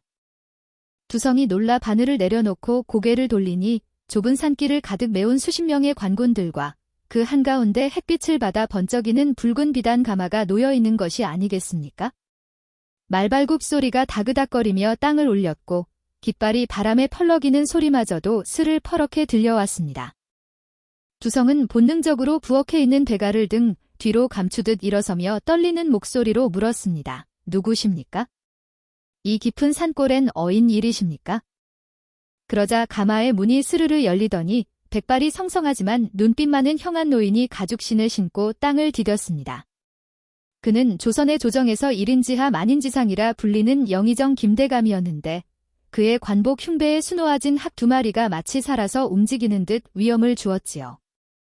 김대감은 두성의 행색을 훑어보는 대신 부엌 문틈으로 겁에 질린 채 밖을 내다보는 배가의 얼굴에 시선을 고정했습니다. 닮았군. 15년 전 억울하게 형장의 이슬로 사라진 네벗의 얼굴을 그대로 빼다 박았어. 김대감이 회한에 잠긴 목소리로 중얼거리며 마당으로 들어서자 호위 무사들이 두성을 막아서려 했으나 대감이 손을 들어 제지했습니다. 배가는 낯선 노인의 얼굴을 뚫어지게 쳐다보았는데 그녀의 눈에는 김대감의 이마에서 뿜어져 나오는 꽃한 기운과 턱끝에 맺힌 정직한 슬픔이 보였습니다. 이 사람은 거짓을 말할 상이 아니었습니다. 김대감은 품속에서 임금의 도장이 찍힌 붉은 종이, 즉 교지를 꺼내어 떨리는 손으로 펼쳐 보였습니다. 아가, 많이 놀랐을 게다. 나는 내 아비의 오랜 벗이다. 내 아비는 역적이 아니었다. 이제야 주상 전하께서 그 억울함을 풀어주시고 너를 다시 양반의 신분으로 복권하라는 명을 내리셨단다. 그 말은 마치 마른 하늘의 날벼락처럼 두성과 배가의 귀에 꽂혔습니다. 두성은 다리에 힘이 풀려 그 자리에 털썩 주저앉고 말았는데 15년 전 눈보라치는 산길에서 주워온 피뭉치가 사실은 귀한 양반대의 영예였다는 사실을 막연히 짐작은 했으나 이렇게 현실로 닥쳐오니 가슴 한구석이 뻥 뚫리는 듯했기 때문이지요. 배가는 부엌 문을 열고 나와 두성의 어깨를 감싸 안으며 김대감을 향해 물었습니다. 저는 양반 같은 건 모릅니다. 제 할아버지는 여기 계신 두성 할아버지뿐입니다. 하지만 김대감은 슬픈 눈으로 고개를 저으며 뒤따르던 하인에게 손짓했습니다. 하인이 비단 보자기 하나를 풀어 헤치자 그 안에는 눈이 부시도록 고운 비단 옷과 꽃신이 들어 있었는데 그것은 두성이 평생 약초를 팔아도 만져보지 못할 귀한 물건들이었습니다. 내가 있어야 할 곳은 이 누추한 움막이 아니다. 한양에 내 아비가 살던 집을 되찾아 놓았다. 김대감은 잠시 말을 멈추더니 두성을 바라보며 무겁게 입을 떼었습니다. 이 노인에게는 섭섭지 않게 재물을 내릴 것이다. 허나 양반 가문의 규수와 천한 약초꾼이 한 집에 살 수는 없는 법, 이제 그만 인연을 정리해야 하지 않겠느냐? 그 말에 두성의 거친 손이 파르르 떨렸습니다. 바람이 불어와 처마 밑에 매달린 수세미가 사락사락 소리를 냈지만 마당에는 숨막히는 정적만이 감돌았지요. 배가는 두성의 옷자락을 꽉 움켜쥐었으나 두성은 멍하니 비단 가마와 자신의 낡은 집신을 번갈아 볼 뿐이었습니다. 이별은 예고도 없이 가장 화려한 모습으로 산골 움막을 덮쳐오고 있었습니다. 숨막히는 정적을 깬 것은 다름 아닌 두성의 걸걸한 웃음소리였습니다. 그는 멍하니 서 있던 자세를 풀더니 마치 기다렸다는 듯 입꼬리를 비틀어 올리며 김대감 앞으로 성큼 걸어 나갔는데 그 눈빛에서는 방금 전까지 배가를 감싸던 애틋함은 온데간데 없고 오직 누런 돈 주머니를 향한 탐욕만이 번들거리고 있었습니다.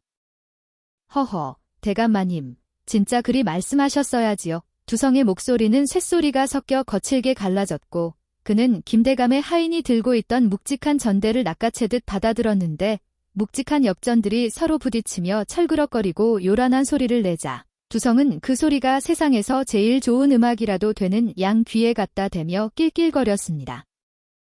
배가의 눈이 믿을 수 없다는 듯 커다랗게 해졌고 그녀의 입술이 파르르 떨리며 두성을 향해 다가갔으나 두성은 오히려 뒷걸음질치며 배가를 벌레 보듯 쳐다보았지요. 할배. 그게 무슨 소리야? 돈이라니, 이년아. 덤벼라 그래. 내 발밑에 웬 양반집 딸내미를 주워다가 10년 넘게 상전 모시듯 키웠으니 이제 본전은 뽑아야 하지 않겠느냐? 두성은 전대를 품에 안고 바닥에 침을 탁 뱉으며 말을 이었는데 그 모습이 영락없는 시정배와 다를 바가 없어 지켜보던 김대감조차 미간을 찌푸릴 정도였습니다. 배가는 가슴이 철렁 내려앉는 것 같아 두성의 소매를 붙잡고 매달렸지만 두성은 거친 손으로 배가의 손을 매몰차게 뿌리치며 소리쳤습니다. 이거 놓거라. 내가 가면 나는 이 돈으로 기와집 짓고 첩도 들이고 떵떵거리며 살란다. 지긋지긋한 산골짜기에서 내 뒷바가지만 한 것도 이제 신물이 난단 말이다. 그 말이 비수가 되어 베가의 가슴에 꽂혔습니다. 베가는 눈물을 글썽이며 두성의 얼굴을 뜯어보았는데 평소라면 거짓을 말할 때마다 실룩거리던 두성의 눈가 주름이나 흔들리던 동공이 오늘따라 기할 정도로 차갑게 굳어있어 천하의 관상쟁이 베가조차 그 속에 숨겨진 진심을 읽어낼 수가 없었습니다. 오히려 두성의 얼굴에는 재물에 눈이 먼 늙은이의 상만이 뚜렷하게 떠올라 있었지요. 김대감이 두성의 천박한 태도에 혀를 차며 하인들에게 손짓했습니다. 더 볼 것도 없구나. 아이를 가마에 태워라. 하인들이 다가와 베가의 팔을 잡자 베가는 발버둥치며 두성을 불렀지만 두성은 이미 등을 돌려 엽전 개수를 세는 신용을 하며 콧노래까지 흥얼거리고 있었습니다. 우문관에 놓여있던 두성이 밤새 깎아 만든 베가의 나무 지팡이가 하인의 발에 차여 대구르르 굴러가 구석에 처박혔지만 두성은 거들떠보지도 않았습니다. 가거라. 뒤도 돌아보지 말고 썩어져. 내 눈앞에 다시는 나타나지 말란 말이다. 곰배령이 떠나가라. 두성이 고함을 지르며 다해있던 방문을 쾅소리 나게 걷어차고 방 안으로 들어가 버리자 베가는 결국 다리에 힘이 풀려 하인들의 등에 엎인 채 가마 쪽으로 끌려갈 수밖에 없었습니다. 붉은 비단 가마의 문이 끼익 소리를 내며 열리고 베가가 억지로 태워지자 문이 닫히며 세상과 단절된 듯한 어둠이 찾아왔습니다. 돌지어 을차하는 소리와 함께 가마가 공중으로 떠올랐고 수십 명의 발자국 소리가 자박자박 멀어지기 시작했지요. 가마가 멀어지고 말발굽 소리마저 희미해져 산모퉁이를 돌아 완전히 사라질 때까지 두성의 방문은 굳게 닫혀 열리지 않았습니다. 하지만 가마 행렬이 보이지 않게 된 순간 방 안에서는 참았던 숨을 토해내듯 거친 기침 소리가 터져나왔고 우당탕하며 엽전 꾸러미가 방바닥에 내동댕이 쳐지는 소리가 들려왔습니다. 방문 틈 사이로 평생을 약초를 캐며 거칠어진 두성의 손이 문지방을 꽉 움켜쥐고 있었는데 그 손톱 밑이 하얗게 질리도록 문틈을 파고들고 있었으며 방 안에서는 짐승이 울부짖는 듯한 꺾어지는 오열 소리만이 새어나와 늦가을 곰배령의 차가운 바람에 흩어졌습니다. 두성은 돈을 받은 것이 아니라 제 목숨보다 귀한 손녀를 제 손으로 돌려낸 것이었습니다. 한양 북촌 구름을 뚫고 솟은 대문이 위용을 자랑하는 김판서 댁의 사랑채는 쥐 죽은 듯 고요했는데 곰배령의 거친 바람소리 대신 처마 끝 풍경이가 댕그렁하고 울리는 소리만이 정적을 깨우고 있었습니다. 몸에는 두성이 사주었던 거친 삼배옷 대신 윤기가 흐르는 다홍색 명주 치마와 꽃무늬가 수놓아진 저고리가 입혀 있었지만 베가는 마치 무거운 쇠사슬을 두른 죄인처럼 어깨를 잔뜩 웅크린 채 방구석에 앉아있을 뿐이었습니다.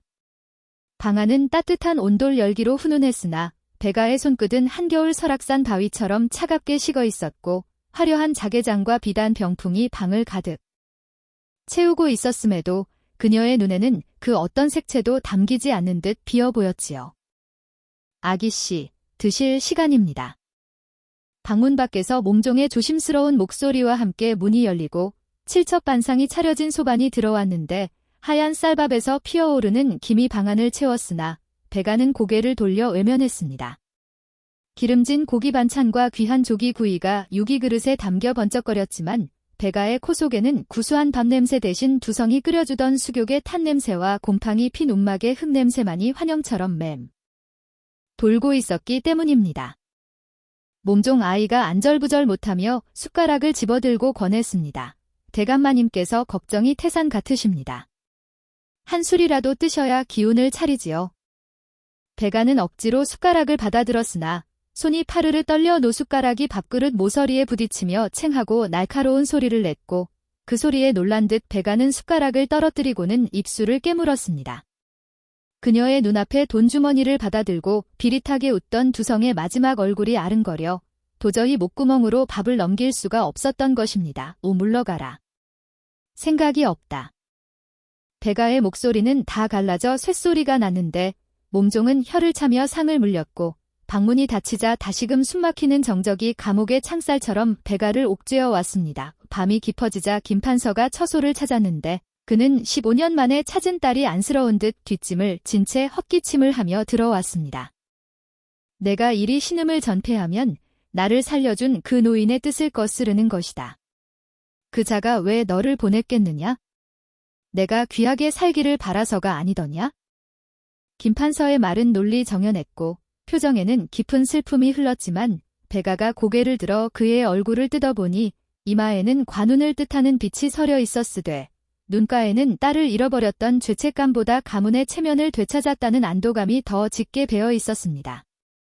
백아는 속으로 쓴웃음을 삼키며 생각했지요. 사람들은 내 얼굴을 보고 귀한 상이라 했지만 정작 귀한 옷을 입고 귀한 집에 들어앉으니 마음은 썩어 문드러지는군. 김판서가 나가고 난 뒤 백아는 구석에 놓인 청동거울 앞으로 기어가 자신의 얼굴을 비춰 보았습니다.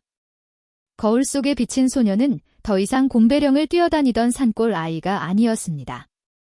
때는 벗겨지고 피부는 뽀얗게 피어났으며 입술은 도톰하고 코는 반듯하여 영락없는 사대부가의 규수였으나 그 눈동자만큼은 죽은 물고기처럼 탁하게 풀려 있어 생기라고는 찾아볼 수가 없더군요.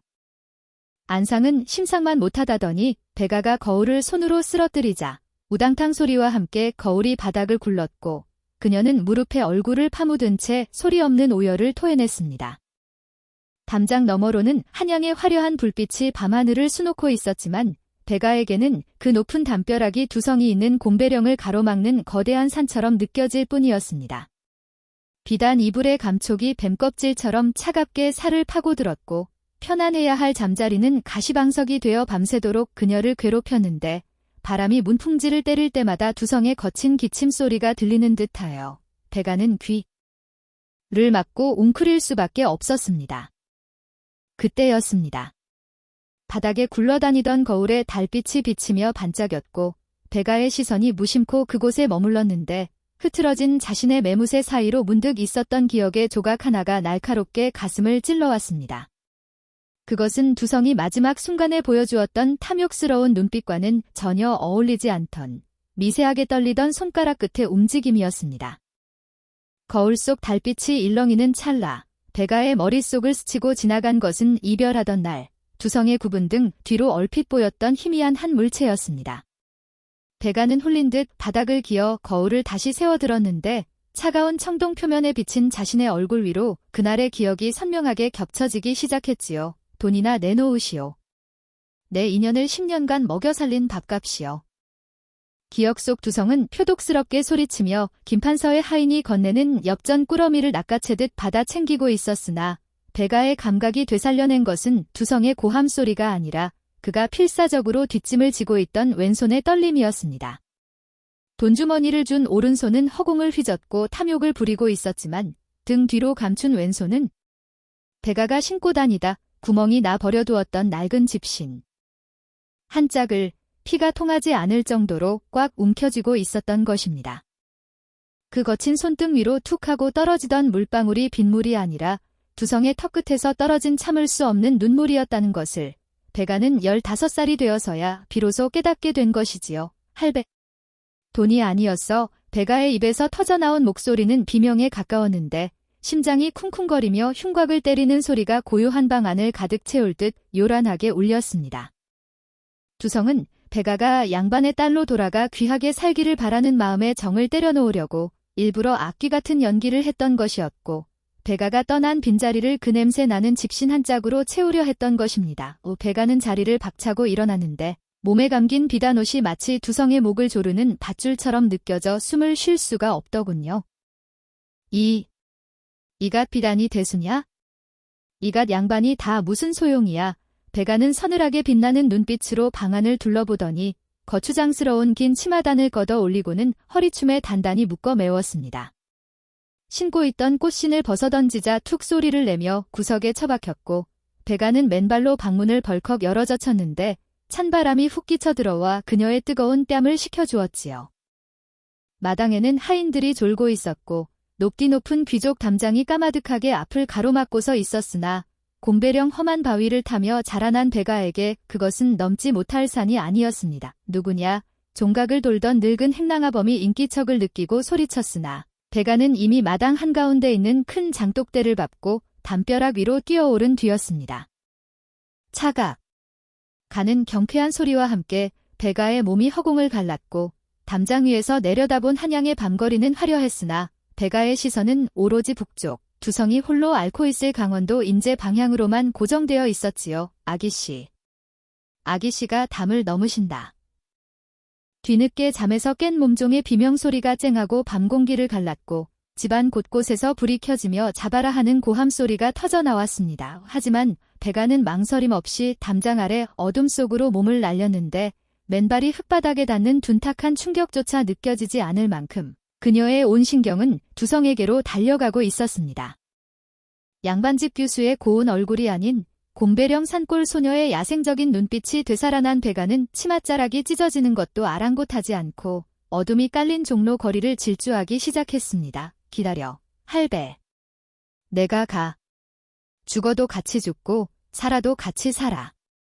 숨이 턱끝까지 차올라 쇳소리가 나고 발밑 돌뿌리에 발바닥이 찢어져 피가 배어나왔지만 배가는 멈추지 않고 북쪽 성문을 향해 달리고 또 달렸습니다. 그녀의 머리 위로 두성의 운명이 얼마 남지 않았음을 알리는 듯 불길한 혜성 하나가 꼬리를 길게 늘어뜨리며 떨어지고 있었기 때문입니다. 한양에서 강원도 인제까지 천리 길을 밤낮 없이 달려온 배가의 모습은 더 이상 양반집 교수의 그것이 아니었는데 찢어진 비단치마는 흙투성이가 되어 거적대기나 다름없었고 얇은 꽃씨는 진작에 달아나 없어져 피지가 앉은 맨발이 꽁꽁 언 땅을 밟고 있었습니다. 곰배령 고개에 들어서자 매서운 칼바람이 윙거리며 앙상한 나뭇가지를 흔들어대고 있었고 두성과 함께 살던 낡은 움막은 주인 잃은 무덤처럼 정막 강산 속에 덩그러니 놓여있어 보는 이의 가슴을 서늘하게 만들었지요. 배불룩하지 않은 굴뚝과 구멍 뚫린 문풍지가 파르르 떨리는 것을 본 배가는 가슴이 철렁 내려앉아 살인문을 박차고 들어갔는데 냉기가 든 방 안에는 두성이 호롱불 하나에 의지한 채 죽은 듯이 누워 있었습니다. 입김조차 나오지 않는 방바닥은 얼음장처럼 차가웠고 두성의 얼굴은 며칠을 굶었는지 해골처럼 말라 있었으며 거친 숨소리만이 그가 아직 이승의 끈을 놓지 않았음을 간신히 알리고 있었더군요. 배가는 당장이라도 달려가 그를 안아 일으키고 싶었으나 눈물을 훔쳐내며 이를 악물고는 방이 아닌 부엌으로 먼저 발걸음을 옮겼습니다. 타다. 얼어붙은 아궁이에 마른 솔가지를 채워넣고 부싯돌을 저어 불을 집자 매캐한 붉은 불꽃이 후루룩 소리를 내며 타오르기 시작했고 싸늘하게 식어있던 구들장 밑으로 온기가 스며들기 시작했습니다.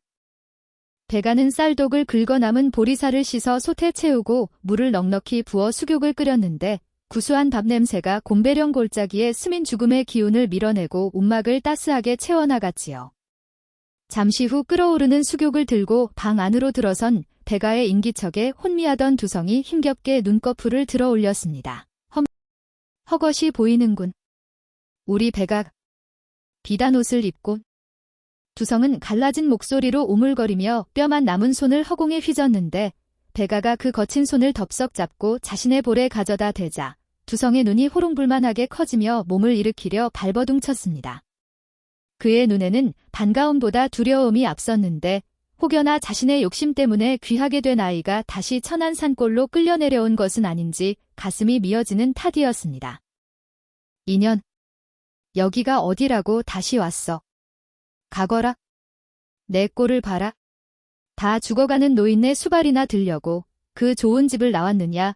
두성은 있는 힘을 다해 소리쳤으나 목소리는 목소리처럼 가늘었고 기침을 콜록콜록 토해내며 바닥으로 고꾸라졌습니다. 하지만 배가는 두성의 타박에도 아랑곳하지 않고 식은땀이 흐르는 그의 이마를 짚어주며 숟가락으로 따뜻한 수육을 떠서 두성의 입가에 가져다 대었습니다. 배가는 눈가에 그렁그렁한 눈물을 매단 채 예전 5살 꼬마 때처럼 아니 이제는 세상을 다 아는 보살의 눈빛으로 두성을 바라보며 말했지요. 할배, 내가 관상을 좀 보자나. 두성이 수육을 꿀꺽 삼키며 멍하니 바라보자 배가는 두성의 주름진 손등 위에 자신의 손을 겹쳐 올리며 말을 이었습니다. 한양 정승대 그 고래등 같은 기와집 사람들 얼굴을 다 봤는데 기름기는 흐르지만 눈에는 냉기가 가득하더라. 거기서 살면 나는 제명에 못 죽고 말라 비틀어질 상이야.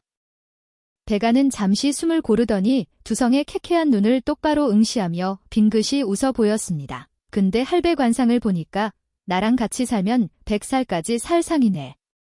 할배 명줄이 내 손에 달렸는데 내가 어딜까?